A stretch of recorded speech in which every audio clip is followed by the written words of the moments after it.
So you buy a new pair of jeans, and they look amazing. Nice. But they're just too long. Remember your last pair of jeans that were too long? The back of the hem was fraying within a matter of weeks. Don't let that happen again. Thomas with Real Men, Real Style here. Today I'm going to show you how to easily hem your jeans. You won't even need a sewing machine. Here's what you need to get started. A sewing needle, thread, sewing pins, fabric pencil or chalk, scissors, a ruler, and an iron. The first step is to figure out the right length for your jeans. Put on your jeans in a pair of shoes, then fold the hem until they are the perfect length for you. If you do this step without shoes, you're likely to end up with jeans that are too short or too long when you wear them with shoes. Jeans look great with anything from a full break to no break, so choose what best fits your style. Put a pin at the bottom of the fold, then take off the jeans. Now you have a decision to make. There are actually two methods you can use to hem your jeans. The first method preserves the original hem, but you will be left with the visible fold line. The jeans have a 1/2 inch hem, so I'm going to take my fabric pencil and draw a line 1/2 inch above the pin.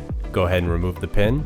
Now fold your jeans so the stitched edge of the original hem sits perfectly on top of the line you just drew. Pin the fabric in place, starting at the side seams first, as you need them to line up perfectly.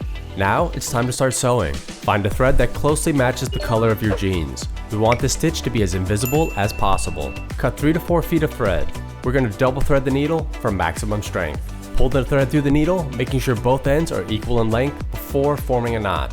To create the knot, wrap the thread around your index finger to make an X. Pinch the X between your index finger and thumb, then slide your index finger back, letting the thread roll forward. Bring your middle finger down in front to hold it before pulling the thread with your other hand. This leaves you with a strong knot that won't come loose. Now we're going to secure the thread to the trousers. Use the needle to grab a couple threads from the jeans, then pull the needle through. Repeat this to form a loop, then pull the needle through the loop to form a strong knot. Now we're set to sew all the way around the hem. We're going to hand sew a back stitch, as this will give maximum strength. Basically, each stitch will form a complete loop. So on one side of the fabric, you'll go 2 stitch lengths, then push the needle through to the other side, loop back 1 stitch length, then push it back through to the other side of the fabric, before repeating the process, moving again 2 stitch lengths forward. It can be a bit time consuming, but it's better to take it slow and have a pair of jeans that won't rip apart on you later. You may run out of thread before you reach the end. If so, don't worry. Secure the thread by making a knot like you did at the beginning. From there, rethread your needle and keep going. Continue stitching until you reach the end. Then secure your thread with one final knot. Take your scissors and trim away the excess fabric, leaving between 1/4 inch to 1/2 inch of seam allowance. Now it's time to make sure the edges don't fray. In order to do this, we're going to use what's called a whip stitch. Unlike the back stitch that goes back and forth, the whip stitch only goes through one side of the fabric, then loops over the fabric edge to secure it. Work your way from one end of the hem to the other. Once you reach the end, finish off by making one more knot. Now take your iron and press the new seam flat on the inside and out, so it will look neat and tidy. Now the second method we're going to use will have you making a new hem. You won't have a fold line like if you keep the original hem, but it can be tricky to get a perfectly even stitch when hand sewing, so each method has their pros and cons. Turn your jeans inside out and use the fabric pencil and ruler to draw a straight line where you placed your initial pin. Now draw a second line 1 inch below your first line, then draw another line 1 inch above it.